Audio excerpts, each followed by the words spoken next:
कानडाओ विठ्ठलू कर्नाटकू हे तुम्हाला कर्नाटकाशी संबंधित वाटत असेल तर थांबा, त्याचा एक वेगळा अर्थ सुद्धा आहे. डी कोडिंग अभंग या सिरीजमध्ये आज आपण संत ज्ञानेश्वरांची विरहिणी समजून घेण्याचा एक प्रयत्न करणार आहोत. आणि तुम्हाला सांगतो, या ओळींमध्ये सगळं अद्वैत तत्वज्ञान सामावलेलं आहे. Trust me. ज्ञानेश्वर माऊली म्हणतात, कानडाओ विठ्ठलू कर्नाटकू येणे मज लावियाला वेधू.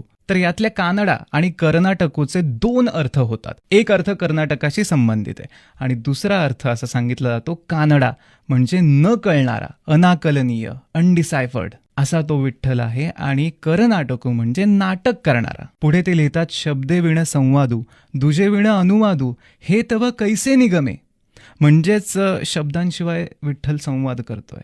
दुजे विण अनुवादू म्हणजे दुसऱ्या व्यक्ती असायला लागतो ना अनुवाद करायला, ट्रान्सलेट करायला, पण तो त्याच्याशिवाय ते करतोय. म्हणलं ना मी, अद्वैत तत्वज्ञान. परेही परते बोलणे कुंटले वैखरी कैसे निसांगे. आता इथे डिटेल्समध्ये न जाता तुम्हाला थोडक्यात सांगतो की वाणी म्हणजेच आपण जे बोलतो त्याच्या 4 पायऱ्या असतात, 4 स्टेजेस असतात.